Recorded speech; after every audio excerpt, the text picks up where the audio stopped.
Today I'm gonna read to you Death Row by Maria Hector, narrated by JahBunny, the badass, who happened to be one of Maria's close brethren, youth brethren.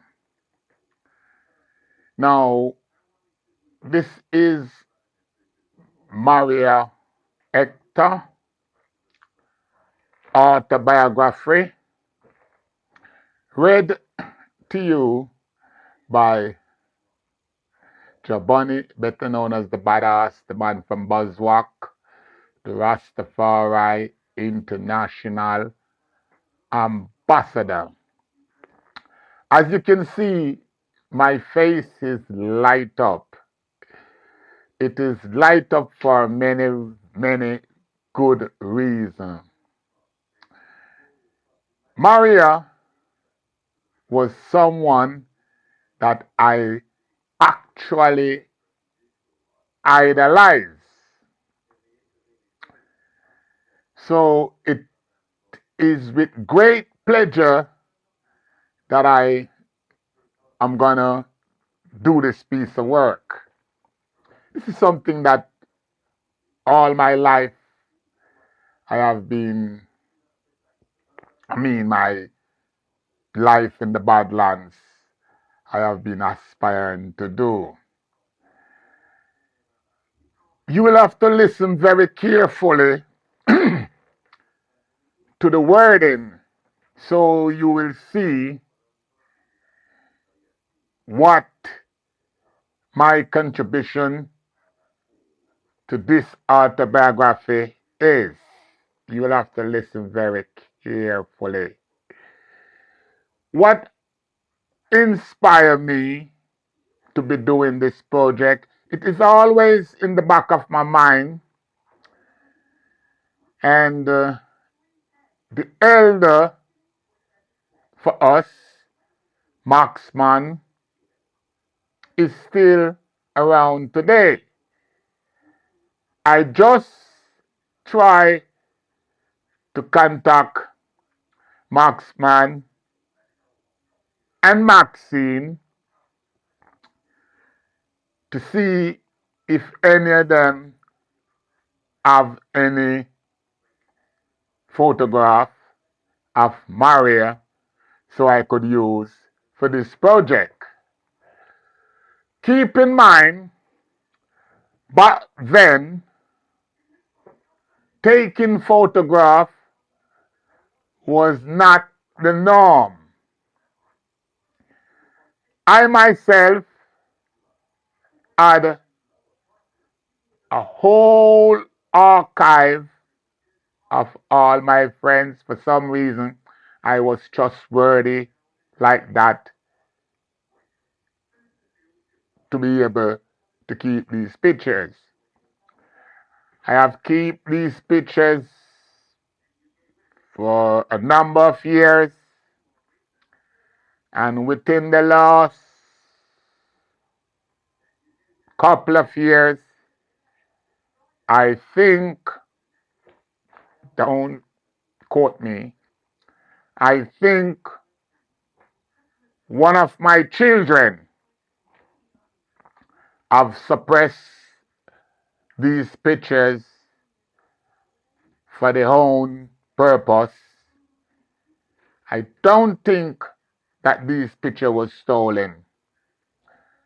My eldest daughter, she secured them and gave them back to me at some point, and then for some reason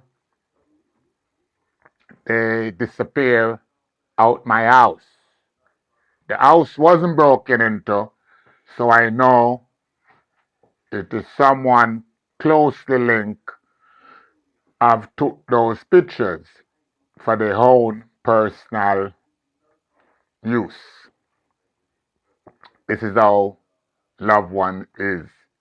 They will deprive you and they will make decisions that don't have no bearing in your life. So, without further delay, Death Row was written by Maria Hector, better known as Fedi or Mario. Maria Hector, a young Jamaican, tells us in this autobiography what it feels like to be wrongfully arrested for murder at the age of 17, to await trial for 2 years and then be convicted and sentenced to death. The subsequent public furor led to his spending 2 further years in the condemned cell awaiting possible stay of execution. The Jamaica Council for Human Rights took up his case, and his sentence was in the end commuted to life imprisonment. In this book, Mario goes beyond his own personal anger and despair to reveal the humanity of prison and of capital punishment in a country whose institutions are still run on colonial lines.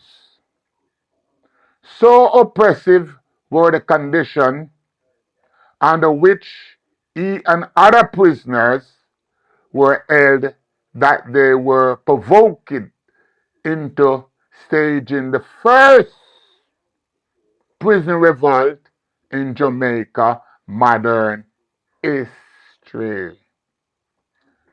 This revolt compelled Michael Manley, Prime Minister at the time, to visit the prison to talk to the author and set up a commission of inquiry.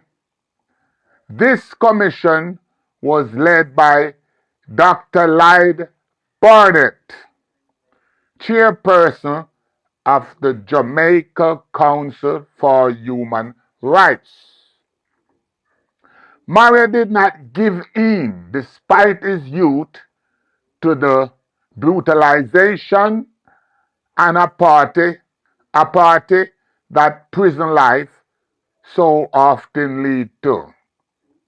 In addition to his work on behalf of his fellow prisoners, he embarked on a long path of self-education, eventually taking several university degree courses by correspondence. He wrote this book while still in prison. In 1983, Maria Hector was at least released after having served nearly 11 years in gaol. He then worked with the Jamaica Council for Human Rights, helping with its prisoners rehabilitation program. This is Death Row. Now, before I divulge into Death Row, in my last broadcast, I spoke about several things: my life in GP, my life growing up in West Kingston, like a movie. And since I have been broadcasting, I took you all back as far as when I was 10-year old. And what stand out most to most people is, God damn, how badass know everybody. How badass they everywhere. How badass mingle with them people in the high places. How badass mingle with every Dan and other things. Now, someone made a comment in my last broadcast to the effect, you know, my broadcast tickle a lot of people memories, and it tickle people mostly over the age of 50. In my second to last broadcast, or my last broadcast, I touch on, and I always touch on, the culture that Jamaica now have, where people make it up as they go along.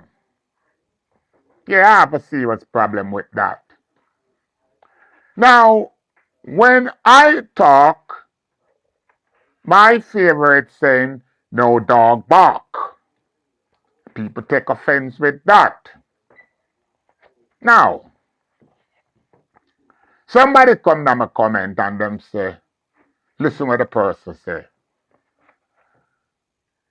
Me know every bad man, but me no know no bad ass. I don't know what that's supposed to mean. I asked the person to clarify. I get no response. Other people attempt to clarify. But that's what the person said. He knows all bad man. And he don't know no bad man, bad ass. It's okay. No offense taken. See, bad ass smile. But me keep a telling her, say, how we set it. And how we make it. And how we build it. So all who want to talk about old boy go sit down. Look. Me sit down. Quite easy too. And I tell my story. Now look no glory. Just I tell my story. For those who want to learn, learn. Now, one of my punchline is that we set it. Now, in the introduction of that tour, if you was listening carefully, you would hear where Maria said, the first riot in a modern history, prison history, called the slave dungeon we are talking about. Don't ever get that twisted. We're talking about the slave dungeon that existed until today and run by the British down there in Jamaica. And Maria just tell you that them provoke us that we take that. Might slip on no, cause you no read, you no study. Me telling you say my generation set it. You hear the man say, we take the prison system.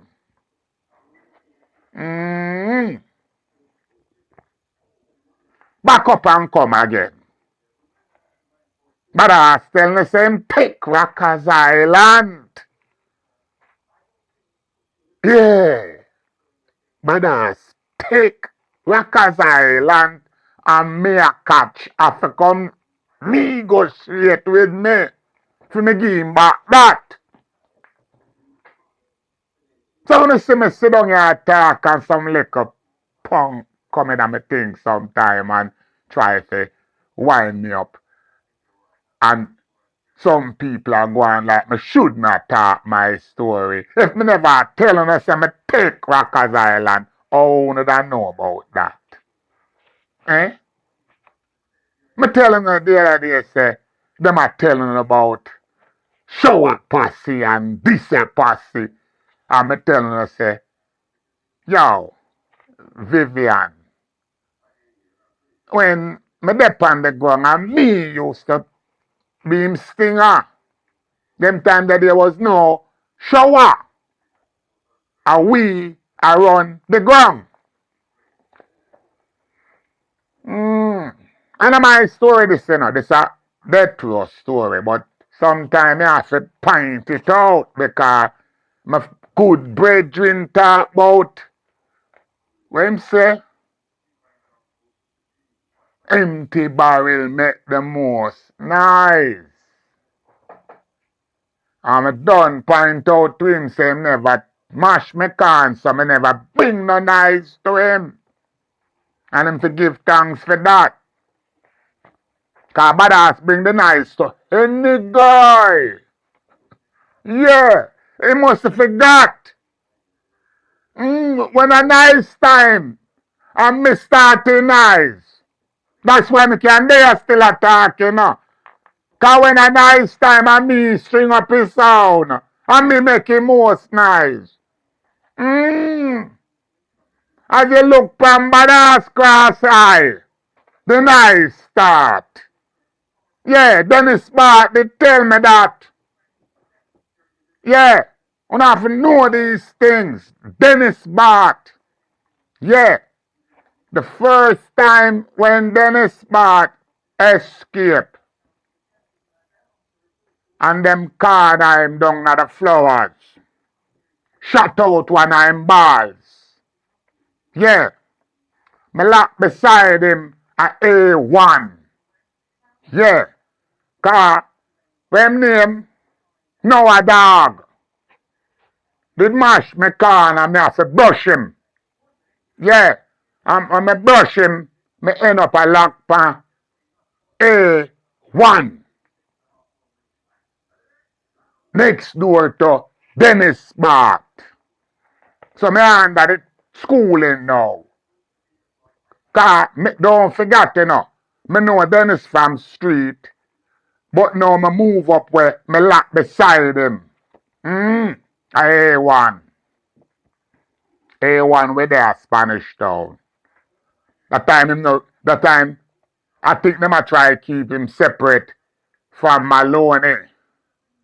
Yeah, cause Maloney over Gibraltar and him the A1 and me lock. Cause A1 was the punishment wing. So through my brush up now, me dep on A1 next to Kappa. So Paul Brown, Pablo, and Do, and Spooner. So the two chefs, Do and Paul Brown, I send me food, and Spooner, I send me bakery. But through me dep on 21 days storabout and 21 days bread and water. So my food a come to Kappa. And when we lock down, we go out there, in there. Out there, in there. For those of you who know this code, then you know what time it is. Out there, in there. Got you. So, at that time, Kappa give away the briefing.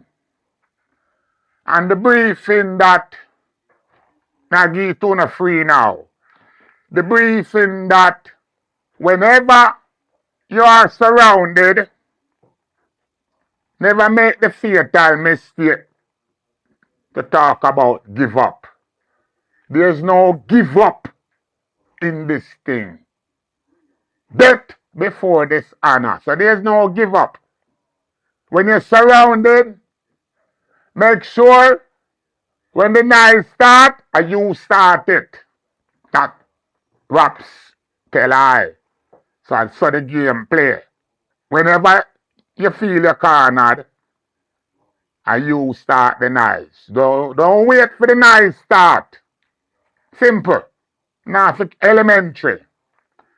Sometimes I talk like this, because I talk elementary, because I think say, those of you who are posing to be a part of the Badlands would know these things as elementary.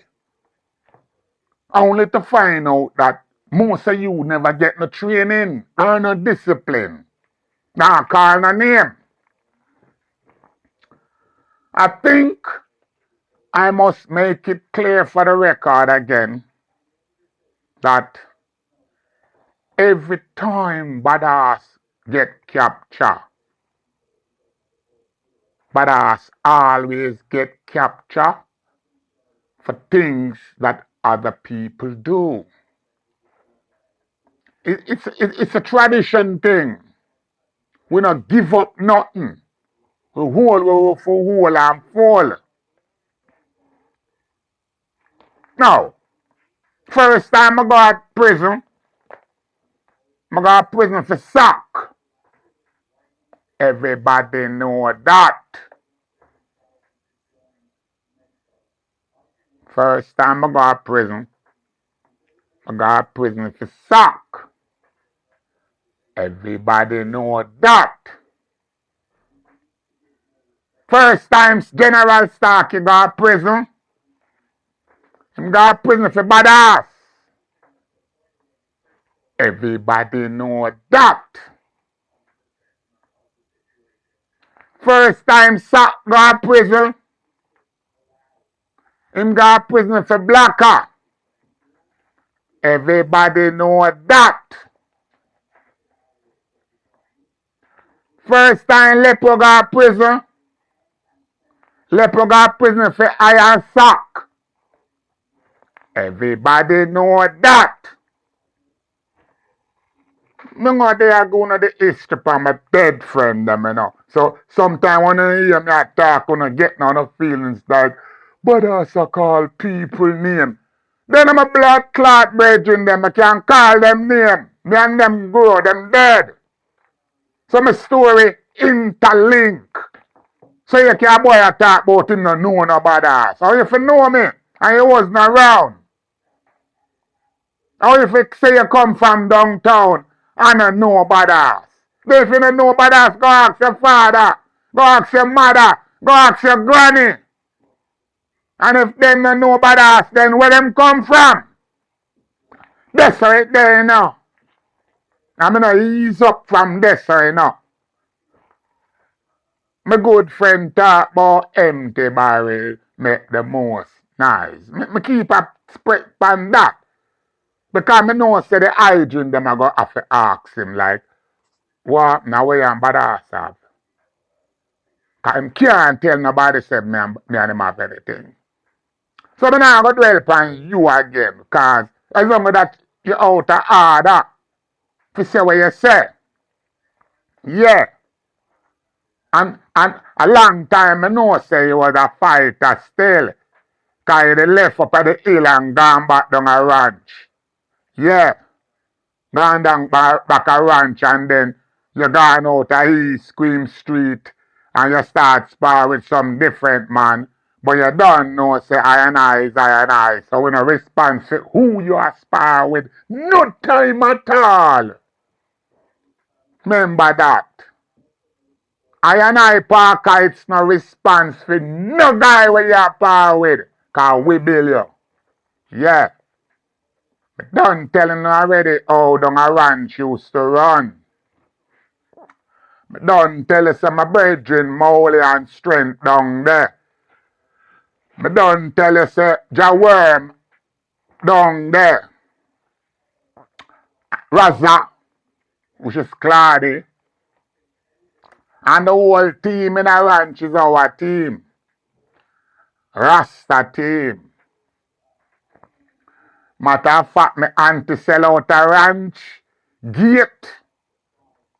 Yeah, when me auntie come in with her goods from where she come from, alright, a ranch gate, she drop her gun provision and do her business.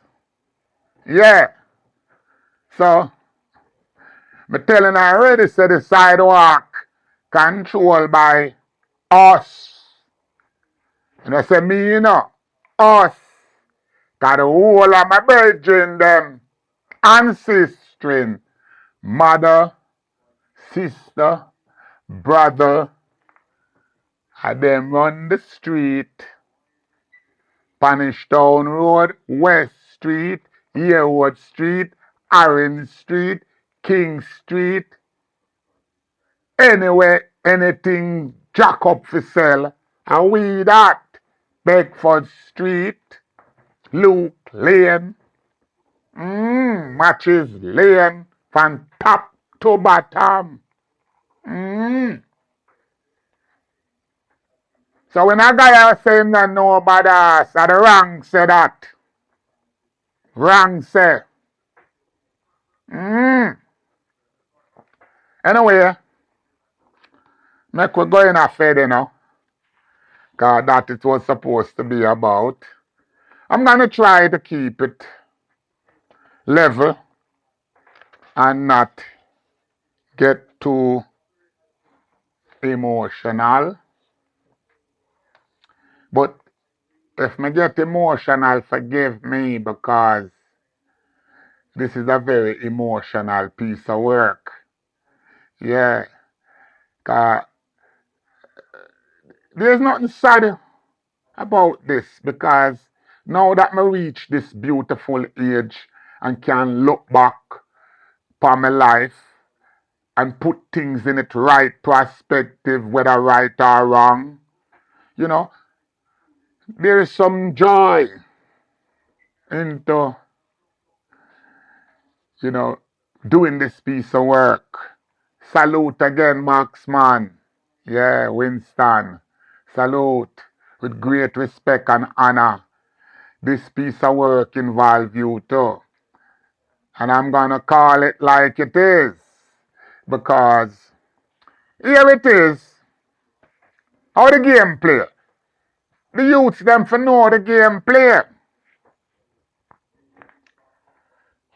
Me stick up the chap man in a 21 Regent Street. Disarm him, take away him gun, him firearm. Me stick up the chap man. Disarm him, take away him firearm. Come out from Regent Street with two guns in my hand. When me look, me see Benji, Mentor, Jack, and Pusey. And them see me. We make eye to eye contact. Them see me. Me take away myself up Regent Street. Them so shocked that me gone. Choose all city and me gone. Them go in a Charlie Joseph and the truck man make him report. Listen to me, young people. The truck man make him report. The truck man report say a gunman just come in here, stick me up, take away my gun, describe me and everything to the police them. The police them see me. So them know say a badass. They not question and they not think. They know because they see me. Police them take them report and I got deal with the case. Couple weeks after, the police them hold me on a different runnings. But them have the runnings there, the snatch after The truck man gun, them have that. So them put that for me. Yeah. Listen to the runnings now, you know. I charge for robbery with aggravation, taking away the truck man gun with gun, so me end up a gun court. Me da gun court and big liar appear for me. Alright? Me go and sweat. Me not have nothing to say to nobody. Me lawyer plea not guilty. So the game play now. So me not guilty. The police them know say me guilty because them see say me have the gun when I run up the road, you know. So the police them now watching not guilty play because them don't know the game play too. So now the case go for couple hearing and them shuffle and them shuffle and them shuffle. But badass plea not guilty. Me not tell nobody say me not guilty, you know. Me just plea not guilty. Now, the day of trial, they, they make 2, 3, 4 adjournment because them are trying to gather up. With them to gather up. Now, after certain adjournment, the judge put on him foot and say, yeah, what time for we go a trial with this now? Because a clear cut case this.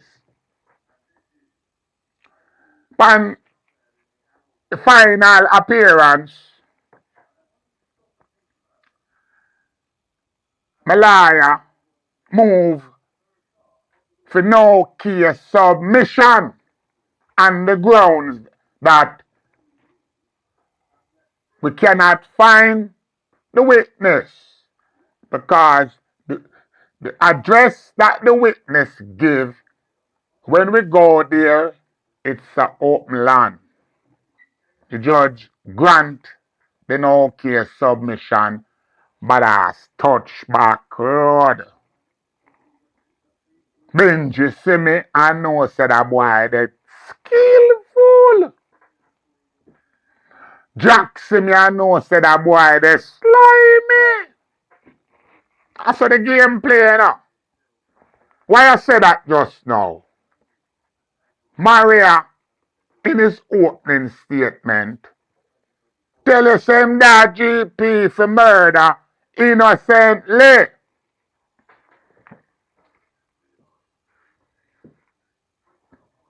Cartel. Me no want dwell upon you, you know, but me just want you know how a game play. Everybody know. Say a Fedi go in the bank, but stick it up, rabbit, and clap up his guard. The whole Jamaica know cause it a history make. But yet him plead not guilty, innocent, until proved guilty. Now, the difference between Fedi and you, Cartel. Fedi never have to tell nobody what him do. Because everybody know what him do. Him never have to make no hit song. And him never have to whisper and tell nobody nothing. And him never have no telephone to call nobody. And everybody know what them for do and do what them for do. Young people, are you seeing how the game play? Me just telling you earlier, say, me get bite and me go to prison for my friend. And me zip up and me do my time and come back a street. So a game play. Me get bite from my good friend Sack. What am I go tell police? Say, I know me a Sack. The game no play so. I me never that prisoner ball say, look how me da jail for Sack and Sack now come look for me. And Sack now do nothing for me. The game no play so. How the game play? The beat goes on. The beat goes on. That's how the game play. Yeah. Sack get bite and me da jail and him know say me da jail. Him mother bring something for him and him girl Babsy bring something for him. While she a bring something, him say bring something for us too. See that? And we depend on the A naught. And we share up what we share up. If a ganja we burn up what we burn up. That's how the thing go. Yeah. Anyway, again, I will try to stick to that too. But you have to know now, say, it is my chronicle, and because that was part of my chronicle, like me say, listen carefully and you will hear the chronicle. To Paul Hector, not only do prisoners suffer merciless and unjustifiable beating from celarious prison officers, but they are routinely subject to prison conditions which environment of the slave ship of the Middle Passage. Say the word slave, jump up early in the first paragraph. The absence of rehabilitative programs, realistic prison industry, continual presence of peer group pressure, maintaining the macho image, basic survival in a jungle environment, a discriminatory judiciary where the poor feel it more, protected period in remand, and no avenue for redresses to genuine problem of injustice or otherwise, all help in tripling the balance in favor of pro-bias, anxiety, numerous and psychos, E.G. Green, Senior Penitentiary Ombudsman, Special Report to the Senate in Prison and Lockup, 1984.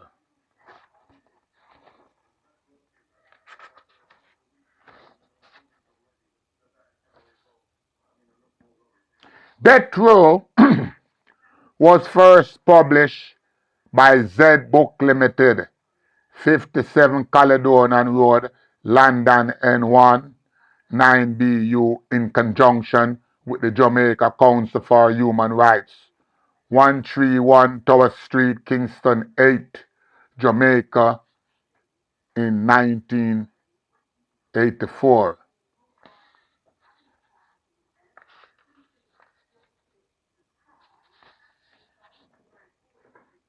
Perfect. I could not publish this book without acknowledging the help and encouragement given me by some very fine people on both sides of the wall.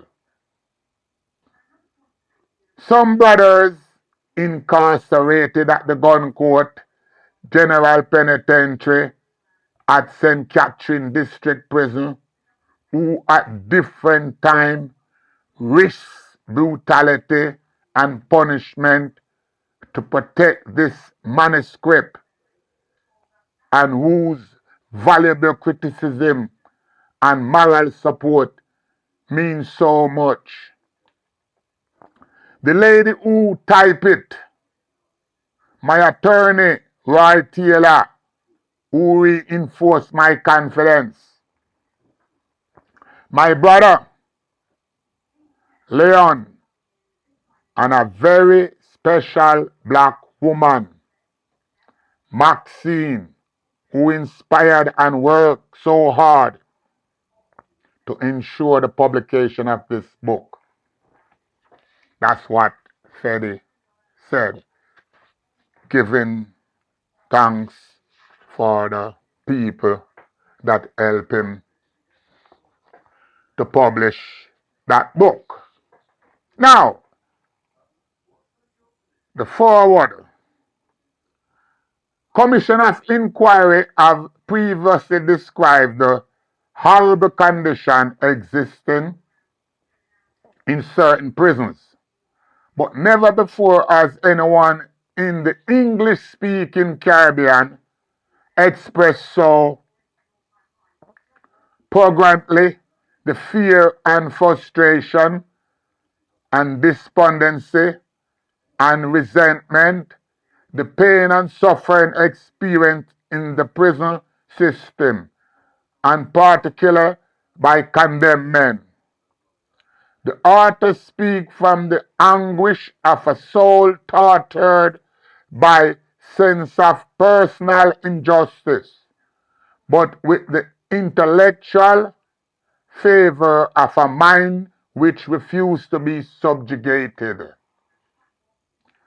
The book is therefore not only a vivid description of particular expose or the general life in Jamaica prison, nor is it merely a critics of a penal system. It is a revelation of the innermost feeling of human beings which unique experience, although the author proceed on some hypotheses which are difficult to support, such as the colonialism is responsible for the existence of capital punishment. Death row exposed some of the injustice, inequities of our legal and social system. He offered a genuine challenge to society as a whole. This book demands that we should treat the inmates of penal institution as human beings capable of redemption and not as statistical figure fit for erasure. Jamaica Council for Human Rights. Right. That. So we're going at the introduction now, and I ask you now to pay careful attention. On the 31st of March, December 1983, Maria Hector, the author of this remarkable document, was 31 years of age. He is currently serving a life sentence in St. Catherine District Prison, Jamaica, and is about to start his second year of a BS course within the Department of Social Science, University of the West Indies. In 1970, he was arrested at his home in Jonestown, Kingston. In February 1972, he was tried, convicted, and sentenced to death. Between 1972 and 1975, Maria Hector lived on death row in St. Catherine District Prison. It was there that he began his long struggle for his death sentence to be commuted to life imprisonment and for his ultimate freedom. The experience born out of these 3 years encouraged Mario to write Death Row. And it is this period of his life that the book reflects. The premonition of Maria Hector struggle cannot be seen in isolation from the politics of the Jamaican prison system and the overall social, economic, and political state of affairs in post-colonial Jamaican society. In this respect, Death Row is important as it is not an autobiography despite its autobiographical approach. I want you to say with me when some of the words them tie up my tongue. Now I take no liberty because my tongue get tied up. But a remarkable account of the Jamaica prison system and the desperate need for reform within this era.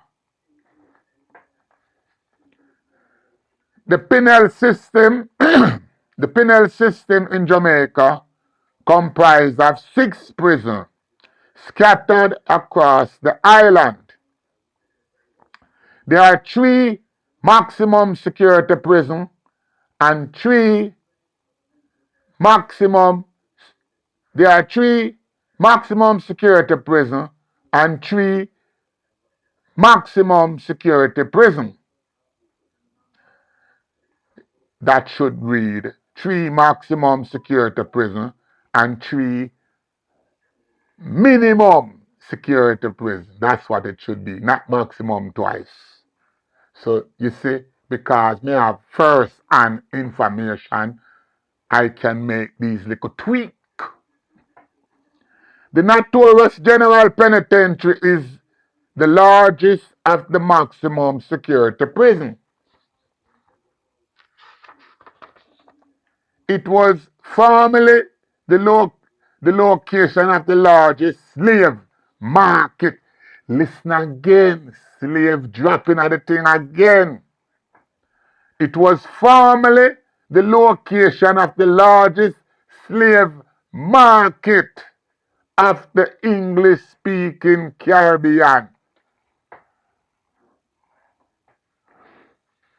Tell me, how can somebody today establish being held in a slave market as a prison? I want to save that for a different debate. And was transformed into a prison in 1845.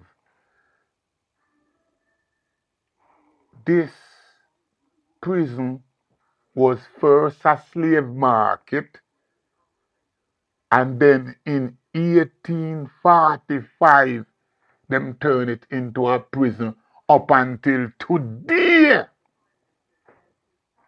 Now you see why me have to wrap it up and pack it up. Just 7 years after emancipation, today it is an institution serving an equally oppressive and negative purpose. And it was there that Maria awaited trial for almost 2 years. St. Catherine District Prison is the second largest maximum security prison and the home of the gallas of the 3 maximum security prison. Rehabilitation Center is the island's most modern Rehabilitation Center. The other name for it is the gun court upper South Camp Road next to the JDF post. It was built in 1974. I'm tired for telling you. So when it built, I want more of my brethren who open it. So now my brethren, one of my brethren, Maria Hector, him lead the first prison revolve. And my next brethren, Anthony Tingle, him open gun court. Sometimes some people go on like they want to get na their feelings with me and want to argue with me. But here it is now, 1974, and when it open gun court, and I'm a friend, and the first man gets sentenced in a it. So I them kind of lie I me love telling her. And me done telling her already say him did go a prison. For me, cause them beat him, as far them beat him and tie and brick pan him balls and give him earner, and him still never call my name. That's why my general, you know. Me know you never know say badass a commander. But you know have to go dig up Lero and ask Lero. And Lero will tell you say commander. Cause we have we name within we name, you know, within we friends them, you know, cause we each there play a role. Yeah. Salute Lero. Yeah. One man and him dog. I Lero that. And it is significant that it came into existence at the same time as the controversial Gun Court Act, 1974, seal up again by the argument. Persons sentenced under the Act for the illegal possession of firearm are sentenced to life imprisonment. The Act was introduced by the then Manley government in response to the rising rate of violence crime. It is interesting to note, however, that in 1974, the state of affairs was not unprecedented. Gun crime featured prominently, in particular in the Kingston era during the late 1969. No, the late 1960, and especially in the campaigning month between the 1972 election. What was new in 1974, however, was the gun slaying of two parliament businessmen. Now, me nah brag and me nah boast. But I'm going to learn again, say, I two more of my bonafide brethren. Mash them works there. But me link it as we go down.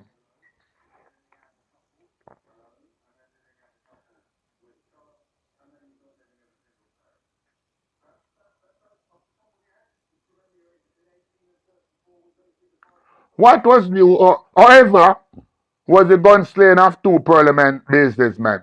The legal use of firearm was tolerated so long as they were used to pursue poor people to alien with a particular political party, are used to defend particular residential era from political gunmen from opposing era. I don't know if you understand the sentence there, so let me run it again. What was new,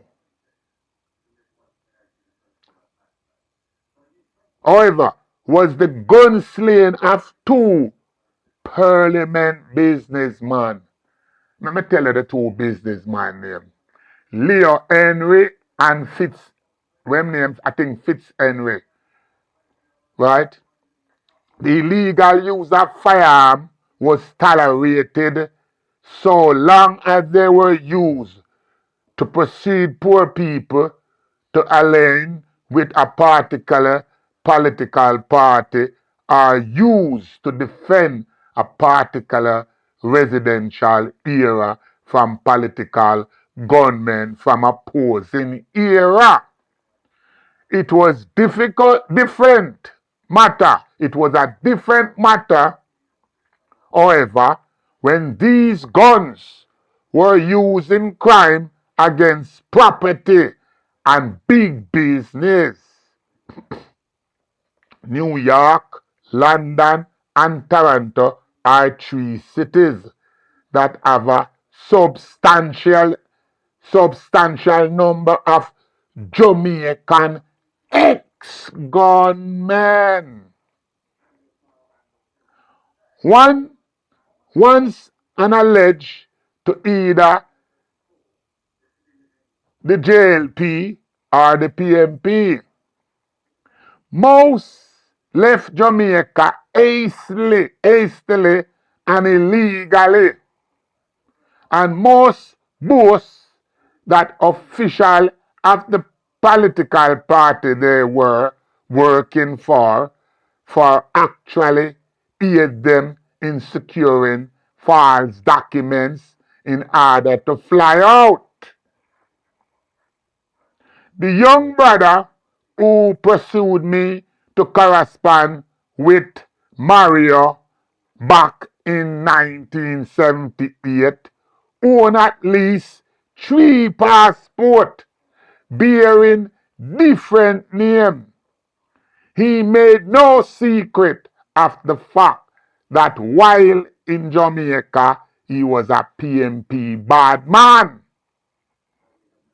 and felt justified as his existence before that was one of relative poverty in a tenement yard in West Kingston. It is not surprising that the bad man who fly out will sometime boast of his success as a political gunman. In the case of the youth who introduced me to Mario, his personal record was 11 killings.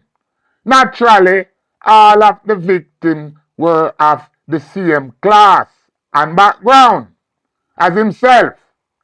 Yet the youth who may at one time have had some political affiliation but made the mistake of turning his attention to property, or rather the acquisition of property, and like the bad man who maliciously escape law and fly out, very rarely escape either the death sentence or life imprisonment.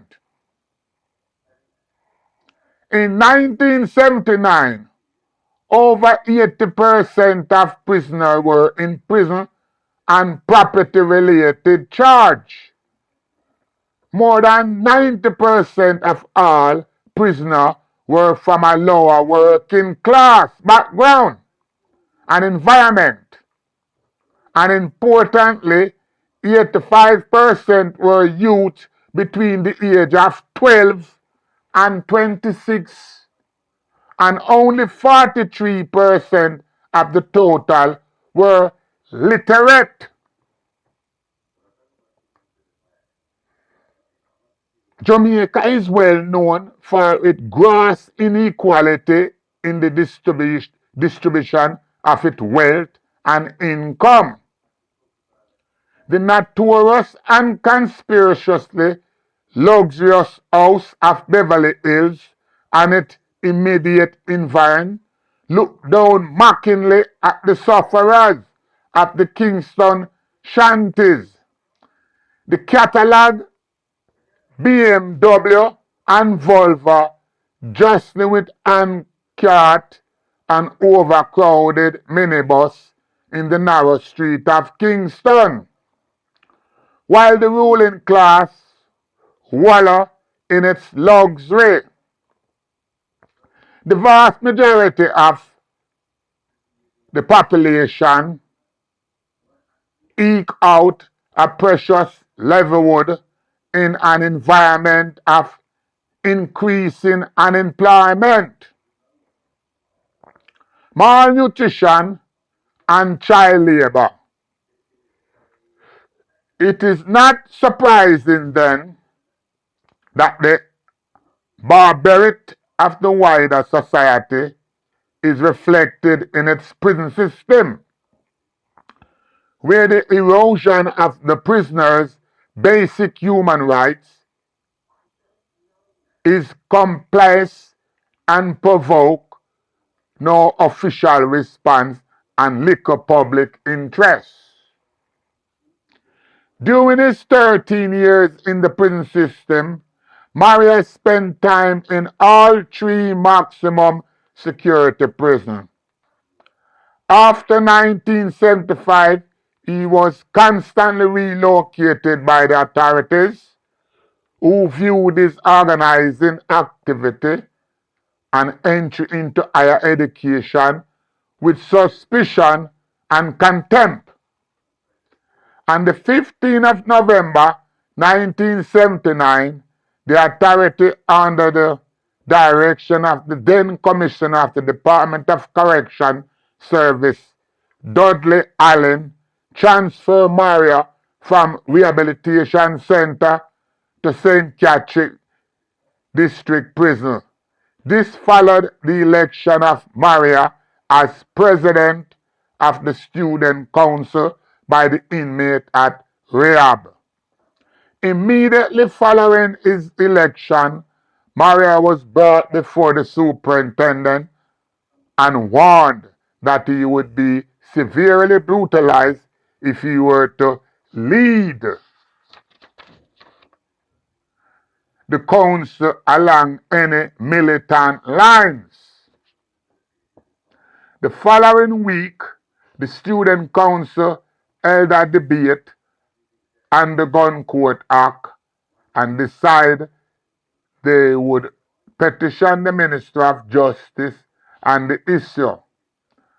Maria uses contact and copies sent to all areas of the media in Jamaica. At that time, the minister, R. Carl Rattray, was off the island, and his secretary received the petition and sent the council an acknowledgement. Due to the consequent press and radio coverage given to the council petition to the Ministry of Commission, Allen ordered the immediate transfer of Maria to St. Catherine District Prison. It was under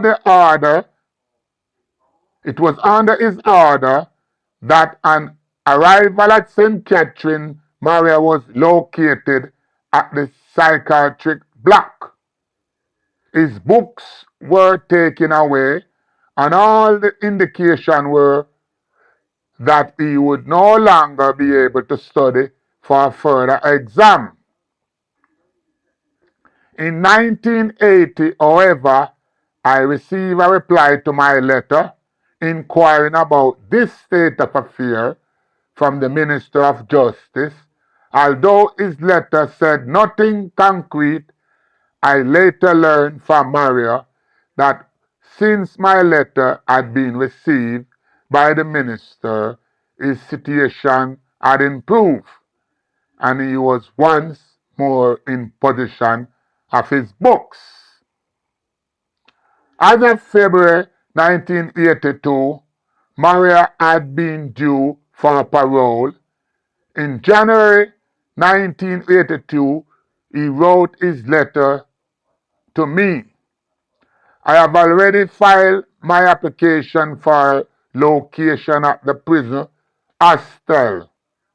The superintendent and three other senior officers have given me some good report, and I am 90% sure that when my case come up, I'll be accepted. Maria was not alone in believing that he was sure to be granted parole. Not only had he himself entered into higher education and secure a first year pass with distinction in his first degree, but he was actively encouraging other inmates to study. Most of his spare time was spent as a Jamal, Jamaica Adult Literacy, and a JSC, Jamaica School Certificate teacher within the prison.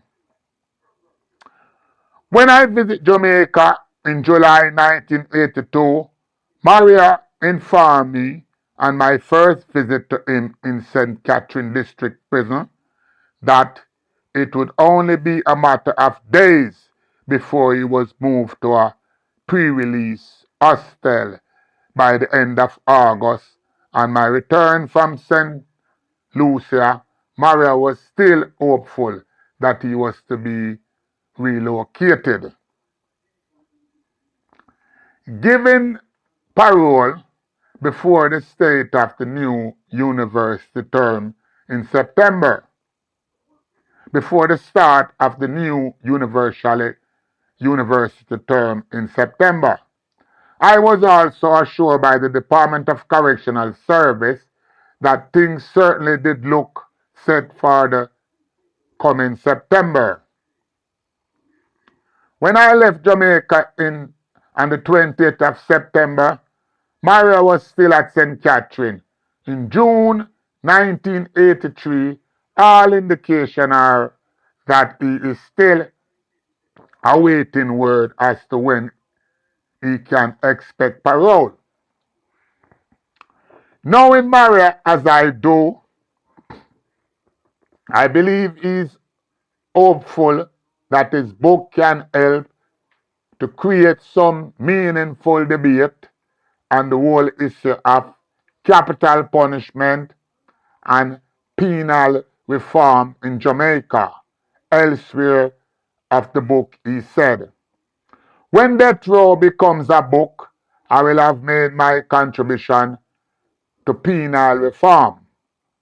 And no matter what happens to me, I know this struggle must continue." And of capital punishment, Jamaica is one of the few Caribbean states still retaining capital punishment. The struggle for the abolition of capital punishment is my struggle, is my life. Capital punishment will always affect only the poor of Jamaica, and this will certainly be one of the reasons why the chances of any meaningful debate on the issue within decision-making circle is remote.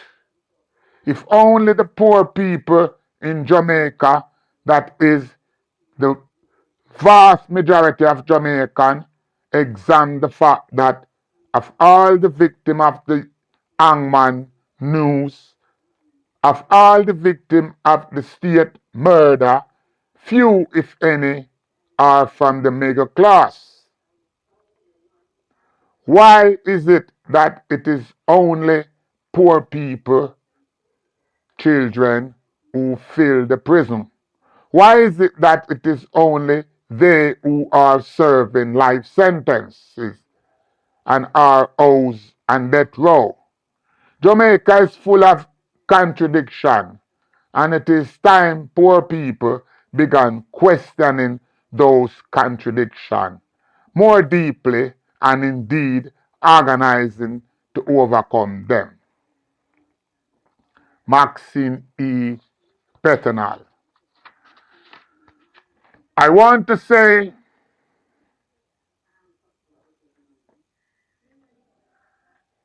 my condolences to all the victims of my team for whatever damage we have done in coming up. The struggle for survival have led us to take many action, whether right or wrong, to survive. So it's not like I'm here rejoicing or anything like that.